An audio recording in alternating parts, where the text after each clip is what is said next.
welcome into the DNVR Rockies podcast, brought to you by DraftKings Sportsbook. And now when you use promo code DNVR, you can make your first deposit and get a risk-free bet up to $1,000. That's only with promo code DNVR and only at DraftKings Sportsbook.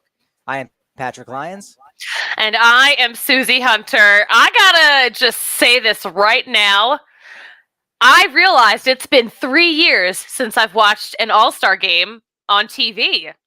Because last year, I was there. You were there in person. We didn't have one in 2020. So it was kind of a treat last night. Absolutely. That's true for this whole show. It's probably true for a lot of people in Colorado, right? Nothing in 2020. And then, yeah, we were all hanging out at Coors Field. Some of us, most of us, many of of us. Yeah. Sure, you're right. So it was definitely a much different experience and kind of remembering things. Did you ever get a chance to actually go back and watch the television broadcast of the home run derby in the game? I promised myself I would, and I didn't. You know what? If for some reason I thought that I had made it onto TV, I would have watched it. But I was so busy that whole week. I was still on my road trip. I'm I don't have time to just sit down and watch a game that I lived in person. So I didn't rewatch any of them. I meant more along the lines of in the off season, but because because my attention span does not work that way because I totally forgot about it by the time the off season came along. There you go. Well, I don't think we're going to forget about an awesome near ground into double play by CJ Cron. What a moment for the Rockies here in the All-Star game. Though it was exciting when Cron got in the game because they weren't talking about it. I know that was something that you pointed out, Suzie, that not a lot of Cron conversation. He didn't really get that chance, that opportunity. I think maybe, had he had a hit or something like that. Again, if things had just played out differently, I think people would have said, wow, this is a really good story. Probably not as good as a Daniel Bard. Daniel Bard's also more of a personality in a sense. So that also I very much think that would have been highlighted. But he just kind of popped onto the screen when someone reached first base and was like, oh, Cron's in the game. Guys, everyone wake up. Cron's in the game. It was exciting. It was cool. Yeah, it's so funny. I stepped away from the TV for a second and then I was like, wait, Cron's here now? Without the fanfare? I feel like we're so excited about this. I don't know why this broadcast isn't getting hype for the Cron Zone right now. So that was a total snub for sure. It was. And then then they tried to backpick him when he was on first base because he got somewhat of a large secondary lead. But we know he was not going to be, not going to say foolish enough, but he was not going to get caught out there and get picked off because that is, frankly, how this game began. I didn't hear anyone talking about. I'm not huge into the historical aspect of All-Star games as far as when was the last time a guy got picked off? I'm curious. It is a thing to know, but it's not something I would ever commit to memory because it's just very obscure. One of the few things I would not commit to memory. I was gonna say, Patrick, I don't think something being obscure disqualifies it from you committing it to memory.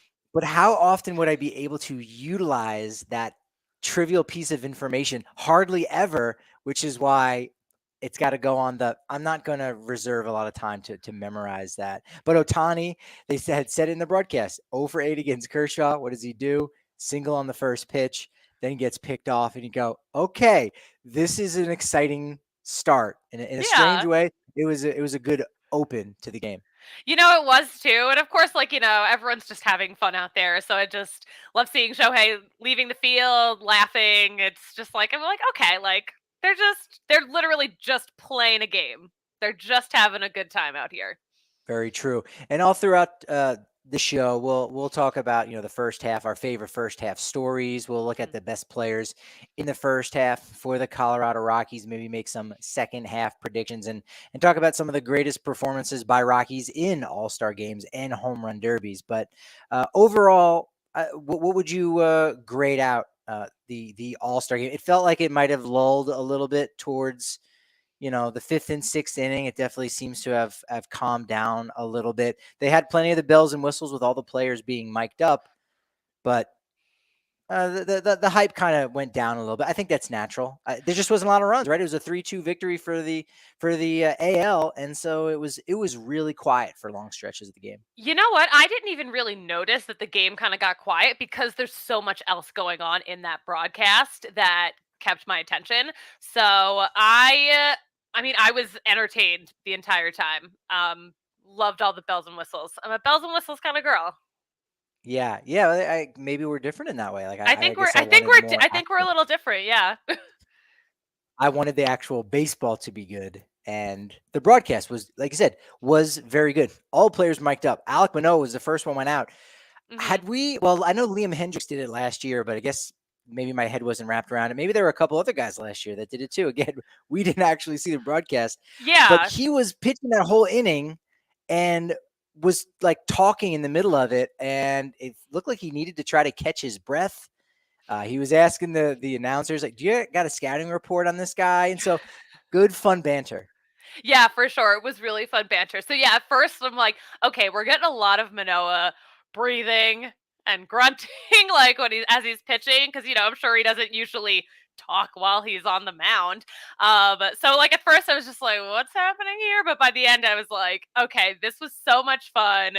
I loved the banter. But yeah, the funny thing is I was like, oh my gosh, they're miking up the pitchers, and I feel like a lot of other people on Twitter, like from Colorado, were like, "What? Mic'd up pitchers?" And some people were like, "No, they did this last year. Why don't you remember?" It's like, okay, like we were all at the game. Like I had no idea that Liam Hendricks was mic'd up last year because I wasn't watching the broadcast. I can just remember because that was something that went a little bit viral because I think Oh he yeah, think he cursed a little bit. He had a very cool moment too at the end of the game, and not that we need to go in chronological order, yeah, where Julio Rodriguez caught the final out. It might have been the ninth, might have been the eighth. And he's shouting out to Julio. He's like, "Save that ball!" And Julio's like, "Oh yeah!" And he feigned like he was going to throw it over the center field hmm fence. So that was I enjoyed that little back and forth banter. It's like, yes, again, we need that. We need guys to have fun, to be playing. It is an exhibition game, so really being on top of all those moments was really cool. And what's funny, side story tying in with the Rockies, Garvin Alston, a guy who is one of only 10 players in Rockies history to have one career win, and it came with the Rockies. I talked to him last year at the Futures game, and I said, "Oh, do you remember that game?" And it was pretty vivid to him. I think he might have won that in 1995, 96 at Coors Field. And he said, "Yeah, after the final out of that game, my first and only big league victory, the center fielder, Trent Hubbard, threw it into the stands, and he got rid of it." And I said, "What?" And he laughed. He's got a good sense of humor about. He's a pitching coach with he's bounced around a bunch, but he's a AAA pitching coach. And he said, but now anytime he runs into Trent Hubbard is buying the drinks. He's buying the food because he owes him for the rest of his life for getting rid of and throwing his only big league win baseball into the stands. Obviously, the stakes were not as high for Liam Hendricks on Tuesday night. yeah, for sure. That was one of my favorite moments in the whole All-Star game. I think Liam Hendricks is hysterical. A lot of people agree with me on this, but he was just like, "Julio, mom, the meatloaf." It was great. It was fantastic. Andres Jimenez had a really nice in the bottom of the first double play that he got started with the behind the back toss. That was nice. That was a flashy little thing. That again, first, if you're just tuning in and you're watching a couple innings, I think you loved what you saw there from that. Garrett Cole, Max Fried were talking in opposite sides of the dugout there, or opposite sides of the field. Notice that I'm pretty sure Garrett Cole referred to a home run as a pump. And he's saying, "Oh, hey, Max, now that we get the universal DH, did you ever get a pump in your career?" And I was like, did he say that? I'm like, okay, I guess so. Home run's a pump now.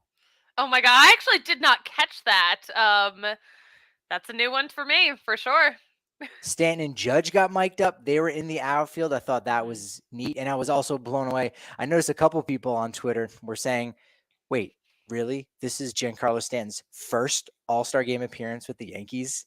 And it's like, oh, yeah, I guess so. He had a couple down years, and the pandemic year, there was no All-Star game. So that was his first one. He obviously made Oh, the most yeah. of it with a big spot. Now, NL did get on the board early. You had a double from Ronald Acuna. Mookie Betts, RBI single, gave the NL an early 1-0 lead, and you say, "Oh, that could be the story there." Betts could be an early front runner for MVP there. Goldschmidt followed it up with a solo home run after a double play, wiped Betts off the bag. And so it's 2-0 NL. Maybe Kershaw even gets the win there. But unfortunately, it was Tony Gonsolin ended up coughing that up overall. And that was all we saw of Betts. Betts only had the one AB, and then he bounced. It was nice to see him before the game, talking about the importance of baseball and African-American representation, wishing Rachel Robinson a happy birthday, July 19th. She turned 100 years young. So that was really cool to see that. But Stanton gets up against Tony Gonsolin, blasts the 2-run home run, immediately followed by Byron Buxton with a solo shot. First back-to-back home run since, I don't actually know, but someone knows out there. I don't know everything, and I'm willing to admit that I don't know everything. But that was a really cool moment. I thought, yeah, I guess Stanton's going to be the MVP. And sure enough, he wins the Ted Williams Award for Most Valuable Player in the MLB All-Star Game. That is a very long title to think about. A very long name. Something about that glass bat, I just really want to swing it. It's pretty neat. I like Nestor Cortez. He was another guy who was mic'd up. Him and his catcher were both mic'd up, and his catcher wasn't his quote-unquote AL catcher. It was his teammate. It was Jose Trevino, who's just a national treasure. He was fantastic. He even said before the game, I was listening on MLB Network Radio on Sirius XM. Jenny Cavanaugh, Ryan Spielborgs were there, and that was great hearing them all throughout the pregame. But Trevino said, I don't know if I'm allowed to do this, but, and then everyone, of course, said, do it. You got to do it. They didn't care what he had to say. You got to do it. He said, I'm going to bring a marker with me out to the field. And when Pujols comes to the plate, I'm going to have him sign my catcher's helmet. And Pujols' spot in the order came up in like his second inning was out there. And I think Garrett Cooper had come in to pinch hit. And I was like, no, that was the moment. That would have been the spot. It's kind of similar to, what was it? Wasn't it Nelson Cruz who went and got a selfie with Yadier Molina and the umpire a couple years ago, maybe 2019. Like, that would have been such a great moment. But Jose Trevino was really enjoyable to watch. He was over there on first base. Didn't have too much conversation with CJ Cron in that spot. But nevertheless, again, more mic'd up players. And your boy, J-Rod, he was mic'd up for a little while too. He was, yeah. That was a lot of fun. In general, he was just like the star of this week. He was the star of this All-Star weekend after his performance in the Home Run Derby, his performance in the All-Star game. But yeah, I love hearing from these guys while they're out there playing baseball. Very candid. And the Mariners, of course, 12 wins, I think, going into this break. So, I mean, they're one of those hot clubs, as we said they would be after that big brawl they had with the Angels. They've been pretty unstoppable. Ryan Helsley was pretty unstoppable. 103 miles an hour. He let it eat. That was fantastic. Austin Riley, he had a single, I think, in the bottom of the eighth. That was the first hit since the first inning. So the American League had a damn near no hitter there to a certain point. And there was a cool moment that I know you really liked. Yeah. And I think it probably annoyed some people too, because it's like, okay, we're looking at American League All-Stars. Let's highlight the young players of the game. And sure enough, less than a week before he's about to be inducted into the Hall of Fame, Big Papi's got to get his hands in it. I enjoy Big Papi, even as someone who grew up initially as a Yankees fan on the East Coast, and not owning like anything that was Boston Red Sox. It would like burn my skin. It's like now seeing anything that's Dodgers, it like burns your hand if you even touch it. But yet David Ortiz is a guy who gets a pass, and he was entertaining. They just kept a camera on him for a couple minutes, and he went wild. He was like a kid in a candy store in the AL dugout, and was like, "Where's my guy over here? Who's this? Oh, let me stand between Stanton and Judge." That was pretty cool. I did enjoy that. Yeah, he was just grabbing guys, being like, "Hi, you're on TV now. Let's have some fun banter." He is so entertaining. I think he transcends that rivalry. For sure. He is just such a great baseball personality, such a beloved person, and like such a great character. So I'm like, we need more Big Papi grabbing guys in dugouts and doing TV interviews. He's going from LA. He's going from West Coast to East Coast because, again, he's getting inducted this weekend in Cooperstown, which is wild to think about. He asked Alek Manoah, hey, how would you pitch me? And Manoah actually thought about it. Said, all right, let's see. I would probably start you. And Papi said, it doesn't matter. I'm going to take you deep. So Alan here in our chat on our YouTube channel, DNVR Sports, check it out. Ohtani should have had to pitch. Yeah, we agree. We kind of said it yesterday, like, Mhm. you can take him out of the game as DH, and so theoretically he's out of the game. But it's an exhibition. It's a little bit different. He's out of the game as a hitter, but he still should be available as a pitcher to throw an inning. But again, there's a lot of people grabbing at him last year in 2021. He really stepped up. He was the face. He did it all. He did the derby, first pitch, first batter, all that. And so, that's a lot. That's a lot to ask of him. And we don't know some of the other things going on behind the scenes. This is a moment, though, where look, you kind of have to do those things. I imagine that is one of the things that's happening right now, I think, in MLB. Not sure how much it's true in the other sports, but so many guys drop out.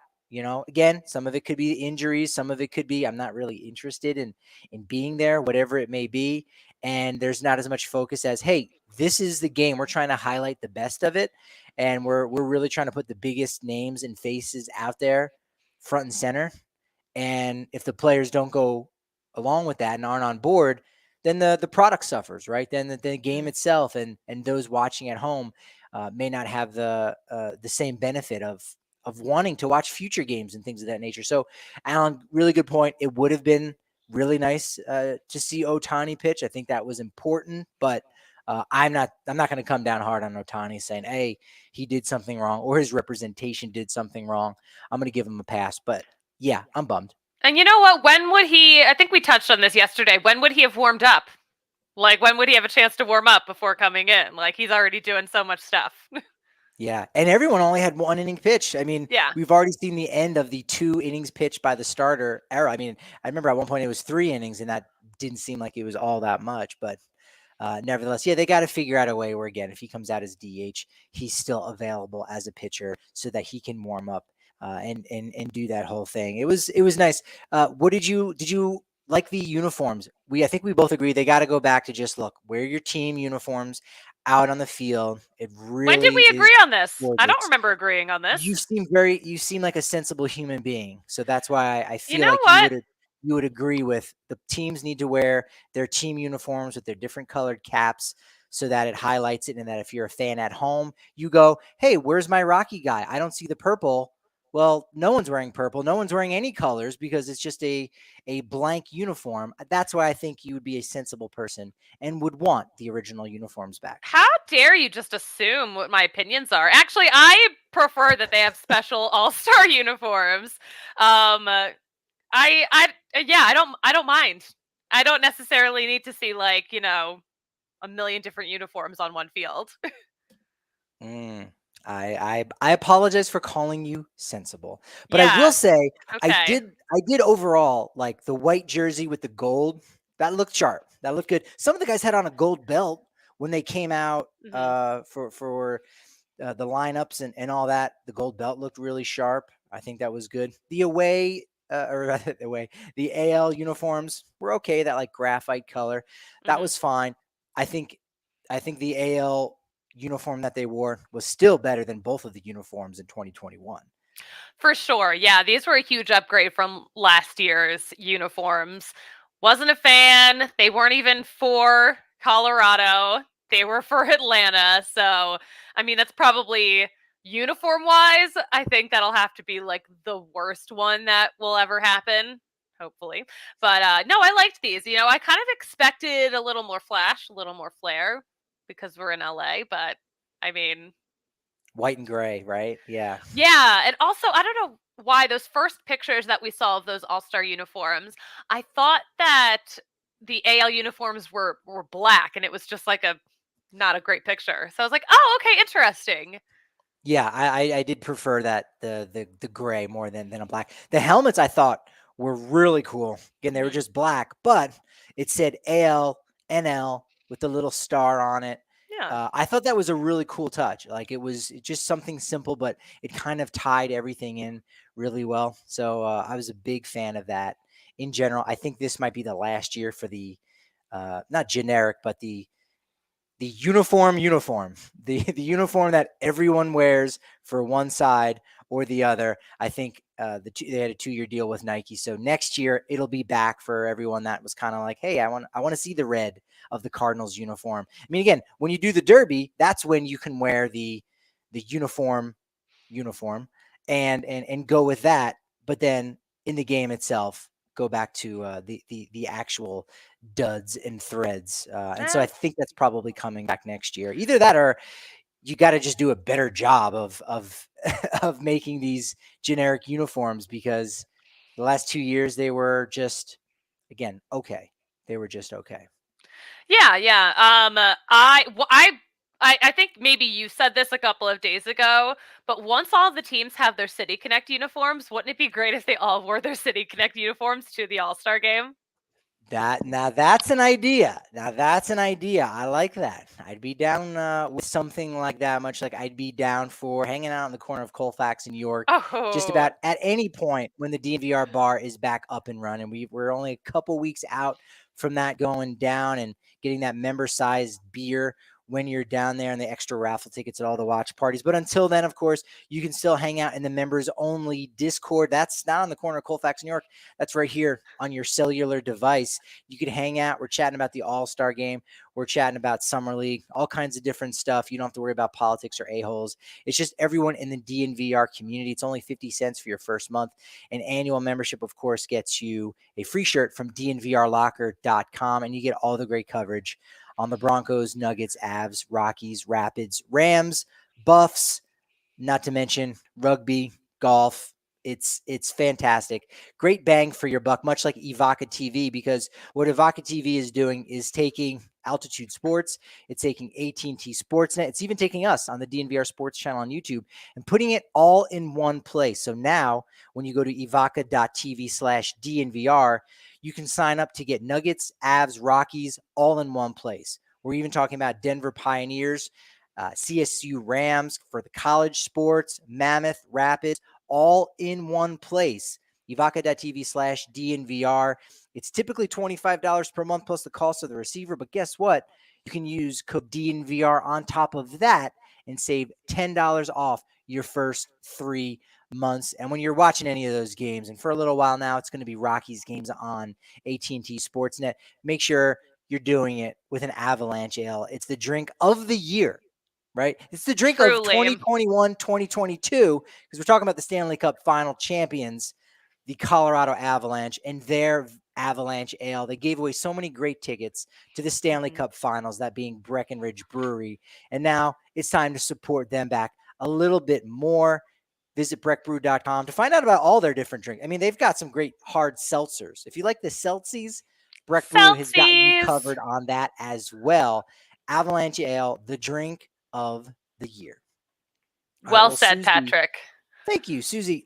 Going into the game, when they were announcing the rosters, probably no surprise that Giants players got booed, Padres players got booed, but also Houston Astros players got booed, because Of course. we know that's who they took down there in the World Series, was the Dodgers, during the whole sign stealing fiasco that went down there. But Jock Peterson did get some love as a guy who's currently a Giant. But of course, we know so many great years with the Los Angeles Dodgers. So it was nice that he wasn't forgotten about. Yeah, for sure. Plus, I feel like he's transcended to a new level of appreciation after getting slapped. So, Yes.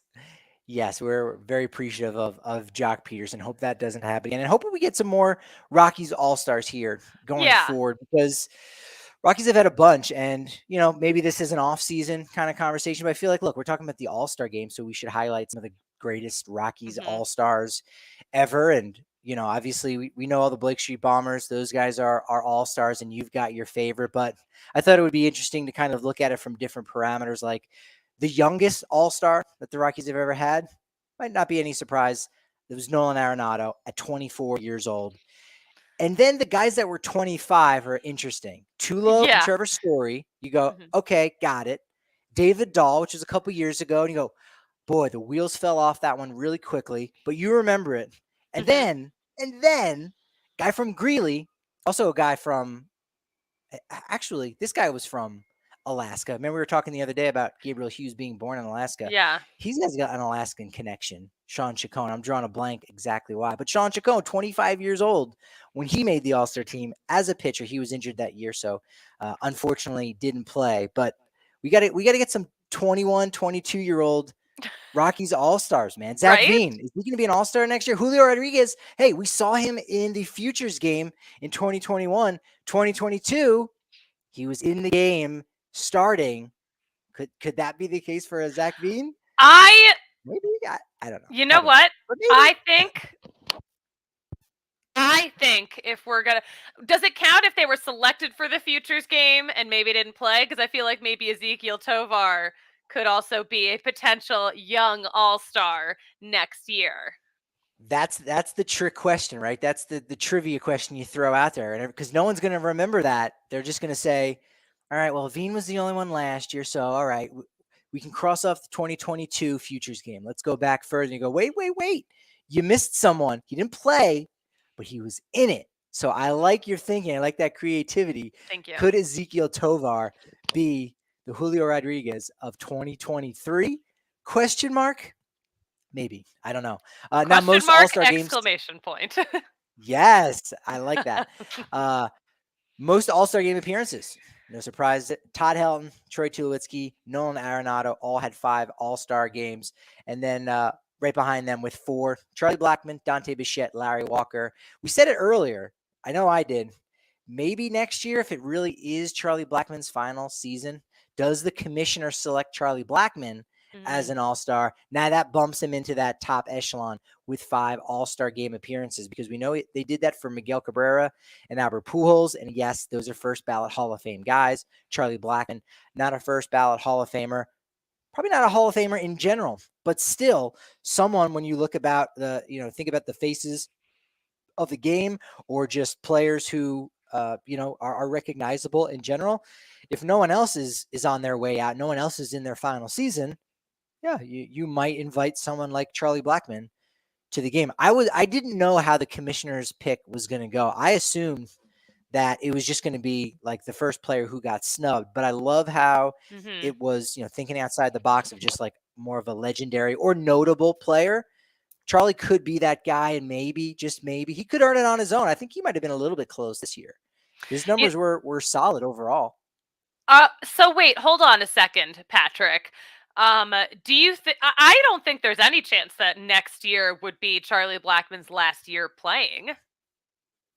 Well, he only has one more year left on his deal after this one. It's a $10 million player option, and that is something that he's already said, yeah, I'm going to pick that up. I'm coming back. Now, right, he could, again, with this resurgence this year, you've got to feel a little bit more confident, to your point, like, wait a minute, I feel like he's got at least 2 more years, maybe a third. I don't know. So maybe this offseason, I don't know how much of a priority it would be, because, again, he is clogging up the DH spot just a little bit. But do you say, well, look, you're definitely coming back for 1 year on 10 mil. Do we give you a 2-year, $18 million deal, 3 years, 25, something like that? Quite possibly. And he's got more left with him. I don't think he really wants to go elsewhere. He does want to finish his career as a Rocky. So I'd be more inclined to think, yeah, maybe a 2-year, $18 million deal extension in this offseason. So it's now 2024 that becomes, his final year in the major leagues. But contract wise, next year could be his last. I also don't think he's one of those guys who would come out and say, hey, MLB, this is my last season. Make sure when I come and visit your town, you give me something to commemorate it. He's definitely not one of those guys. No, he's not. That would do that, right? He wouldn't put himself on that kind of pedestal. Also, next year, with every team playing every team, he might go to some cities that he's hardly played in. Like, I think he might have played in Toronto once, and the Rockies just didn't win any of those games. So I don't know that Toronto's like, oh man, we're going to give you some of our favorite and famous Toronto soup. I don't know. What's a big cuisine in Toronto? Poutine. Or Montreal, no? No, it's all of Canada. All of Canada is poutine crazy, huh? Yeah.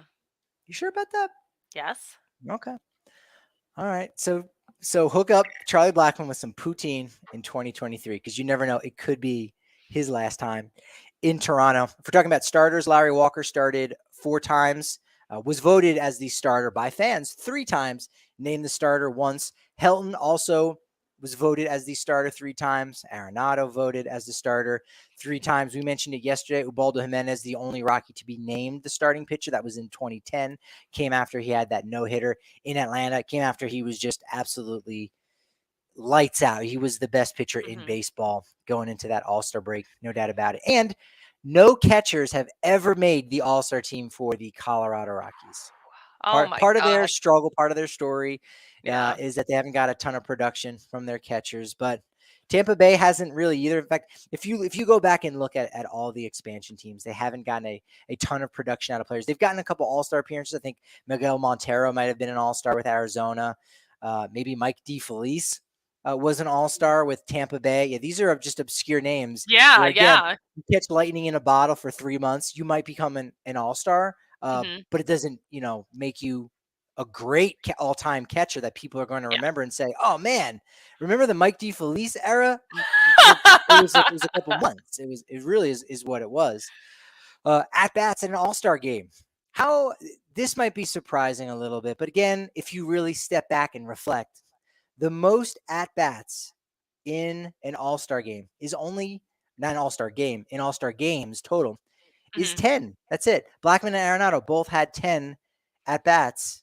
That's the most, which is, again, it's kind of surprising when you think about, Tulo, Arenado, Helton having been a part of 5 different games, only getting 10 at bats. I mean, that's 2 per. Right now, you're lucky to get 2 at bats in a game. I was gonna say I'm not super surprised by that. Yeah, because they cycle through those guys so fast. No, that's true. That's true. Home runs, Charlie Blackmon, Trevor Story, Matt Holliday, and Todd Helton. Only ones to homer in an All-Star game. The only player to triple by Rocky, I was there to see it, Ellis Burks in 1996. Not bad. Not bad. Only Wow, triple you were there. Good for you. Indeed. 6 pitchers have pitched in the game. About 8 or 9 have made the All-Star team as pitchers, but only 6 have actually pitched in the game. That being Ubaldo Jimenez, who started in 2010. We have Greg Holland, Brian Fuentes, Mike Hampton. Most recently, last year with Herman Marquez at a 1-2-3 inning, did fantastic. But the longest outing was by Aaron Cook in 2008. That was an extra inning game and ended up going 15 innings. Aaron Cook got the ball, and they just said, just keep pitching like crazy. Through 3 innings, did not give up a run. It was a really good performance there for the National League by Aaron Cook. Gave up 4 hits, did walk 3, struck out 1, but did not give up a run. And so for that, Aaron Cook, Cookie, nice job. Yeah, okay. Thank you, Encyclopedia Patrick, for another great dive. That's it. And now when it comes to the home run derby, again, there's been a couple of guys. I think there's been 14 different players who've been a part of the home run derby. Obviously, most recent, Trevor Story. He got knocked out by Trey Mancini. I think he had 12 that year. I can remember there was some story about him asking, "Hey, did I hit more home runs than Charlie Blackmon?" And I thought he did. But Story, of course, was last year. Only Cargo and Larry Walker participated in more than one.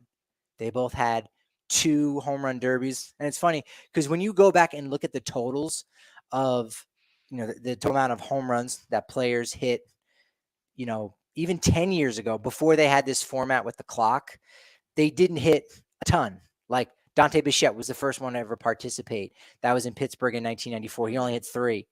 Burks in 96 in Philadelphia, he hit 1.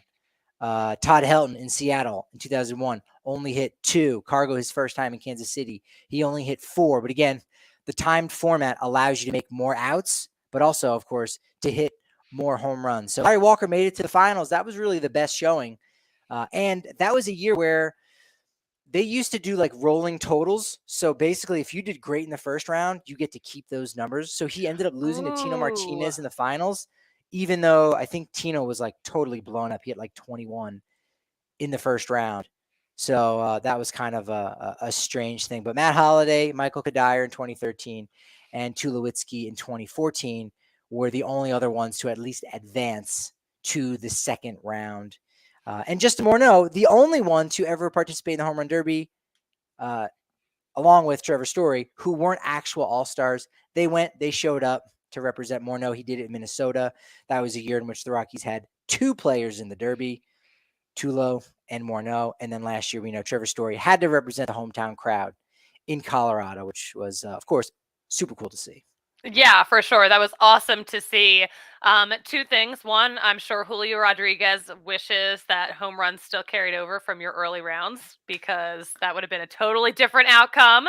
Precisely. Yeah. And I don't know what the solution is for that because, again, if you're going into the finals, and again, what about this? So Juan Soto, you go, he hit like 16 and 17 in the first 2 rounds. He didn't need to hit more, right? Like he hit one more than the guy that was in front of him. So that wouldn't necessarily be fair to say, okay, we're starting the finals and you're already down 20 home runs. So then what? He goes in the finals and he hits 18. His time's up. Julio doesn't even hit in the finals then because it's just like, well, no, he had to catch up. So it's so hard to know like what's best. It's unfortunate. Like he used up all his homers in the first 2 rounds, and you go, he hit 81 home runs and he didn't win. Yeah, it's an imperfect system, unfortunately. Would you like to see it to go back to that? Would you like to see it go back to just most overall home runs, or just look face off to face off? Maybe. I don't know. It's like I just feel like if you're hitting, 80 plus home runs, you deserve to win. Like that's so many home runs. So I would like to see something like that come back into the mix. Yeah. Yeah, I'd like to see a Nikola Jokic MVP bobblehead up on my shelf. And I'm going to do that by heading over to foco.com, foco.com. You can check out the link in our YouTube description if you're watching live or you're watching it after the fact. You can actually get 10% off with code DNVR for all non-presale items. So this is something that you're going to save on. You can't beat that. Now, Foco, man, we're teaming up with them to make sure that you're secured with access to all the best collectibles and gear around. They've got all the Denver sports teams, Rockies City Connect bobbleheads even. I think they've got some regular Rockies bobbleheads as well. So it's really neat. You got to check these guys out. They are the next ones up. We know the name Fanatics, but you need to know the name Foco right now. It's foco.com. They are the next ones that are changing the game in a major way. So get in now on the ground floor at foco.com and use code DNVR for that 10% discount. And also head over to athleticgreens.com/ROC. It's the first 3 letters in Rockies. So you can take ownership of your health. You can also get a free 1-year supply of immune supporting vitamin D, as well as 5 free travel packs with your first purchase. It's what I use each and every morning. It's how I start my day before my first cup of coffee to help get me going. Well, guess what? This helps get me going. All it is 1 scoop, and I get 75 high-quality vitamins, whole food source superfoods, probiotics, minerals, adaptogens, you name it. It gives me that clarity before that first cup of coffee. Usually I can wait a lot longer until I have that first cup because Athletic Greens is getting me in the right place. So get yourself in the right place at the right place at athleticgreens.com/ROC, the first 3 letters of Rockies. First half is over. The Colorado Rockies are 43-50. It feels right. Yeah. So, not great, but less than 10 games under 500, which, we've been in that rut for a little bit. So, all right. Feeling a little better about the. Yeah, 6.5 games outside of the final wild card spot. Again, a lot of teams to jump over, but a lot of guys that deserve to get some praise. So let's go ahead and dive into the Blaze Street Bombers, because these guys are on fire. Really good first half, first 3 months of the season. At number 5, we have close to 5 guys. No, we've got 3 guys. Chad Kuhl, Jose Iglesias, Connor Joe. Didn't want to leave those guys out. Yeah, we'll throw in Kyle Freeland as an honorable mention as well. Oh my But from those 3 guys, do you give the edge to one over the other, or is it just like, man, they're all kind of doing their own thing in a unique way? Patrick, I know you really want to put this list together, but I have to roast you. Why don't we just make this a longer list? You always want to have like 2, 3, 4 guys at that number 5 spot. I told you I was going to roast you for this, and I'm living up to my word.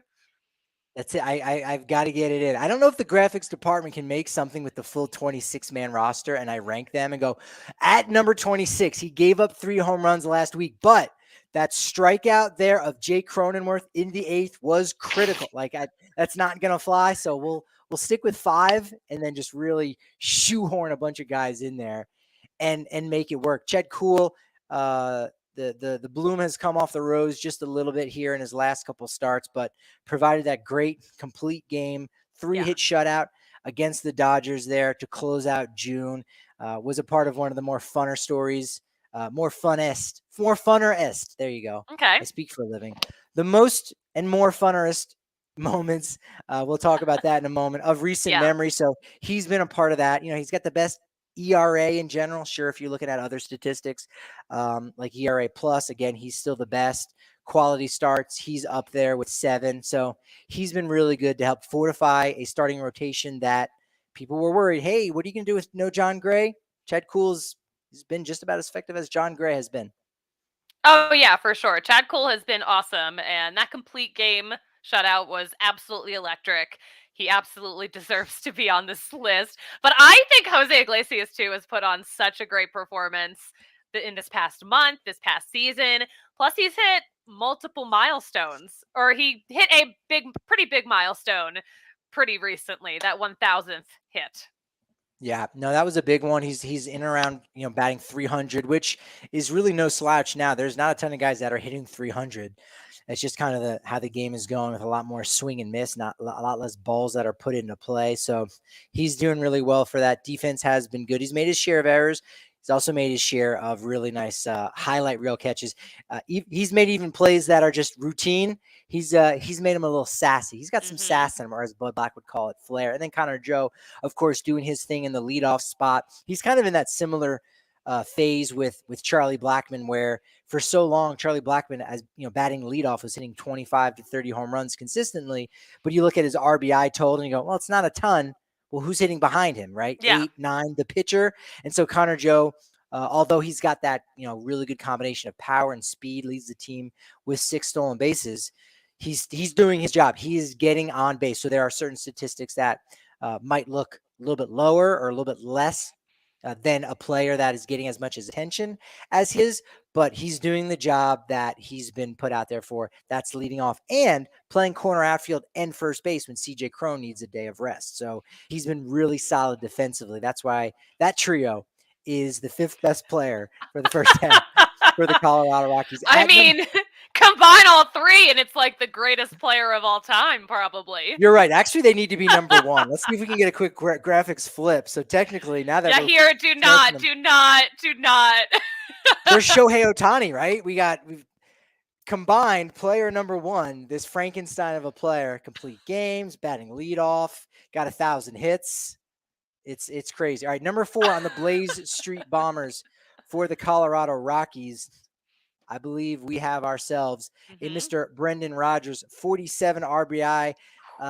Pretty important to note there. Obviously, he's a second baseman, and that's somewhat of a rarity. You throw out his April, and very much could be number 1. In fact, there in the All-Star game on Tuesday night, they showed Julio Rodriguez's stat, and they said, here's what he did in April, and he hit something like 200. He had a handful of RBI, 1 or 2 home runs. Maybe it was only 1 home run. And you go, man, he struggled a little bit in April, but look what he's done since.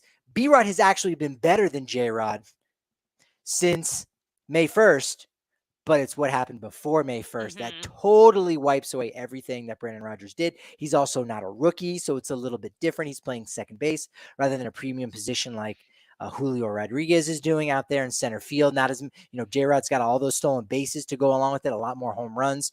But in general, Brendan Rodgers, you really have to like what he's been able to do since the calendar turned to the month of May. Absolutely, yeah. And, I believe he mentioned at the end of May, he was like, all right, yeah, I had a good May. That was good. Glad that happened. Kind of,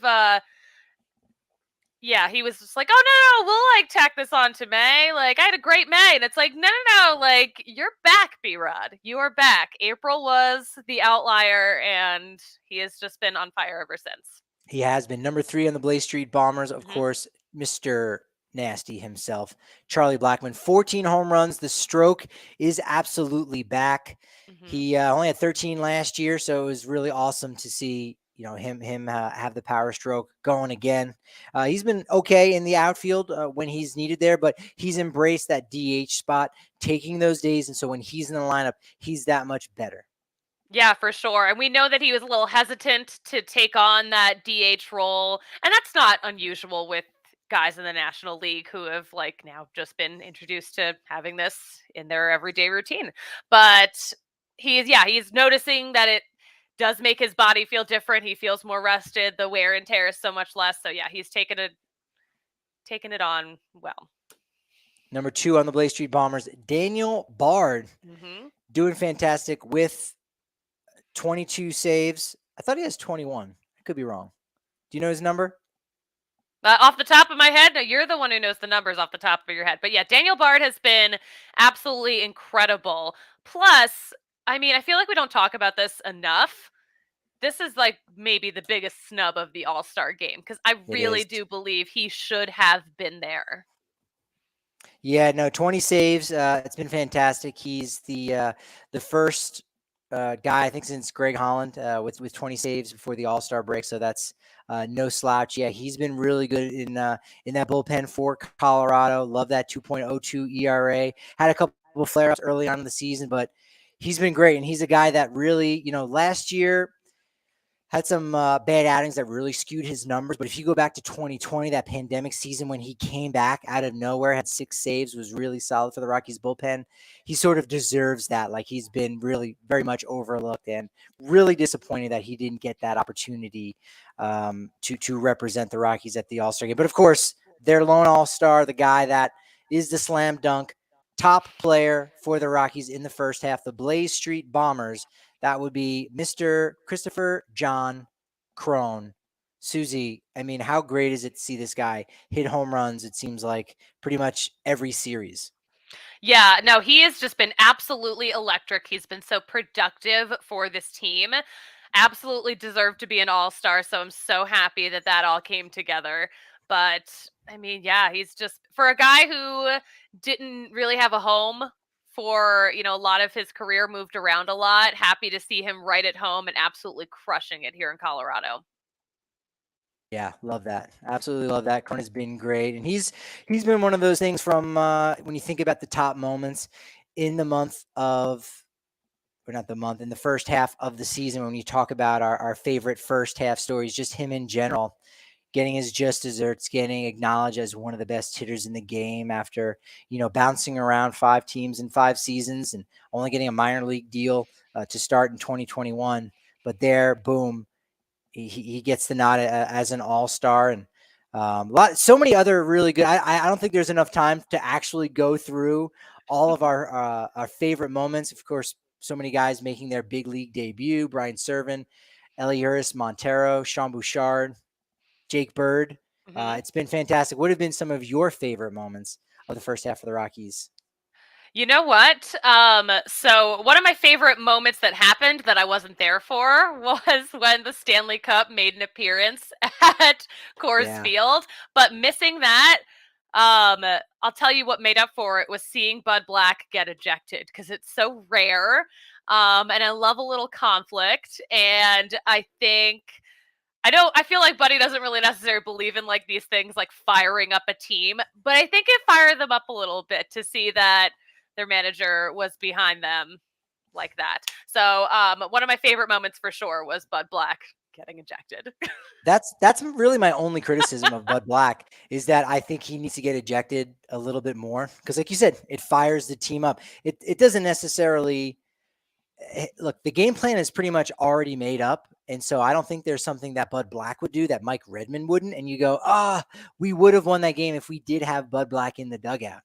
But you could win a couple extra games if your manager goes out there, stokes that fire, gets you pissed off a little bit, and now we're going to win this game for our manager because you know what?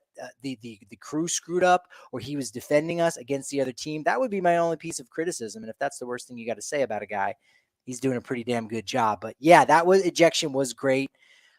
Bummed I missed that one. Yeah, I'm bummed I was you not missed there. I'm bummed you missed it too, but I'm so happy that I was there for it because it really was quite a night. Yeah, the new fun store, of course, the Colorado Rockies with the Crocs craze. Yes. Chad Cool, Lucas Gilbert doing that thing that continues to evolve. I have gone to the Crocs website, but I've not put anything in the cart just yet. So that careful product placement there in the clubhouse has been somewhat pivotal there for that. Herman Marquez, I like how he's been able to battle here in his last couple starts. Has looked a lot better. Did get his 900th strikeout, only the second Rocky ever to do that. That happened just this last homestand. Also love that someone made him up a shirt, a long sleeve print shirt, and it was a couple days until anyone realized it. And I had to point it out. I say, Herman, someone spelled your name wrong with an S and not a Z on the end of Marquez. He's like, son of a gun. And he still wanted to keep the shirt. He wasn't going to totally throw it out. And then Ryan McMahon said, I'll wear it. I'll have it. Yeah. I'm The glad fact- he yeah. I'm glad he did wear it. That was a funny moment way back at the beginning of the season. So this is like what a throwback right now. But yeah, I thought it was so funny when Rymac was rocking it during warm-ups. It was a lot of fun. I just love seeing the guys having a good time. Remember when Randall Grichuk got glasses out of nowhere after hitting 300 and then getting rid of the glasses because he was no longer hitting, but then brought the glasses back? First half, one of those great stories. Also, his home run robbery on Game 4 in Yes. Texas. Wow, and the fact that they ended up winning that game because of an overturned call because Brian Jones, the video coordinator, said, "Hey, wait a minute, we've got a case here," and they end up winning that game. He got the MVP chain. A guy who's not even on the field. I think that's the only time we've seen that happen so far this season. So that was cool that happened. We didn't see, but we heard about it extensively. Josh Shushan told us all about it. Todd Helton, the future Hall of Famer, getting ejected from a AAA game. Wow. I love ejections, but yeah, him getting mad over, I think it was a pitch clock situation, him freaking out and getting ejected over that is just exactly what I want to see from Todd Helton. Exactly what I want to see from Rockies front office. And then, our season really started off with Jose Iglesias getting that hit, having that moment there where, we all kind of realized like, oh, that's right. His father had passed away during the off season. And so that was the first hit that his father, would not see. And so that was obviously a very emotional thing. And on the flip side, if we're talking about something that, again, if you're looking statistics wise, and a lot of times the numbers will last a lot longer than moments like that. For Jose Iglesias, obviously that moment will last forever. I think for a lot of Rockies fans, they won't forget that. But if we're talking about all-time performances, you also have to bring up Brendan Rodgers' 3 home run game against the Marlins, the final of which was a walk-off home run. Wow, that was huge. That was big, Patrick. Yeah, that was definitely quite an evening. But also, I loved when we talked to Brendan after that game. He's like, I don't think I've ever had a 3 home run game like that. I don't think I had one in like Little League. I didn't have one in the minors. Like, didn't have it in T-ball. Yeah, just ever. Just had never happened. Anything else, Suzie, that we missed 3 months of stuff. We talked about 10, but of course we could go on and on. Any of the big ones for you that jump out as like, that was a cool moment, either again on the field for the Rockies, in the clubhouse, or even for us on our show. We talked about baseball butts. That was a fun one. That was a fun one for sure. I loved when PHNX learned what Charlie Blackmon looks like without a beard. So that was pretty funny. I love that this was the season, or this was like this first half, where the world fell in love with Connor Joe. Like, his nickname is everyone's favorite Rocky. It's great that we've gotten to see him play well. People have gotten to know his story. People have gotten to see he's just a great guy. So I love that people are just appreciating Connor Joe a lot. Yeah, that's a great point. It was a lot more in April. It seems like that's something he's getting a little bit less attention for that, which is okay. He's still getting the same amount of attention, but it's not like constantly up. He's on this talk show and that talk show. But the proof is in the pudding, to your point, Suzie, because when you go to the ballpark, there are a lot of Connor Joe jerseys that are around. In fact, I think in the last homestand, I saw someone with a black vest Connor Joe jersey, and I'm like, that they don't even make those anymore. Like that's Yeah. a real exclusive, almost one of a kind of thing. So you're right. He is still a fan favorite, even if the national media might not still be talking about him each and every day, though they probably should. Mm-hmm. Rockies fans know, like, this is the guy. He gets his own graphic. Come on. He gets his Yeah. Joe. He's got a chant. It's easy. It's easy to remember. It's a lot of fun. So yeah, the hype for Connor Joe is real, but super deserved. My mother is a bigger fan of Connor Joe than Pete Alonso. We're watching the home run derby, and she's like, "Oh, he's a Mets guy," because she grew up kind of in a Mets family. So she's like, "Oh, he's a Okay. Mets guy, so he's all right." And as we're watching, I'm like, "Is he doing it for you? Because you don't seem like you don't seem excited. You don't seem to be in on Pete Alonso. He's meditating, breathing through his eyelids and all that." And she's like, he's okay. It's going to take some time." I'm like, "Yeah, but I feel like as soon as you saw Connor Joe, you immediately were like, okay, I like this dude." She's like, "Yeah, I was all in on Connor Joe right away." So he's got that it Interesting. factor, right? He's Pete Alonso, the polar bear. No thanks. Connor Joe, Kojo. Yes, he's got the it factor, man. Everybody loves him. He's everyone's favorite Rocky. I need to start asking my mom who her favorite Rocky is. Yeah, that's believe it or not, that's been an ongoing bit on this podcast for many years. So glad to keep that tradition alive here in a major way. Make sure you're following us on Twitter because we're having a lot of fun over there talking about the draft picks, and DMs are open so you can ask us questions even if you're not a member. If you get the members only Discord, we're having all kinds of conversations all the time. Love the back and forth that we have from the diehards and even the folks that are just trying to learn more, because that's another thing. Second half is starting up.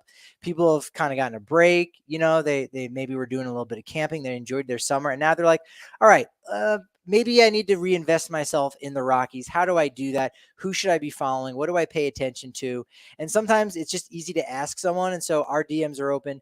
You can go ahead and do that. We can have those conversations, whether they be brief or otherwise. At DNVR_Rockies, at Patrick D. Lyons is where I'm at on Twitter. And you can find me at the Suzie Hunter on every single platform.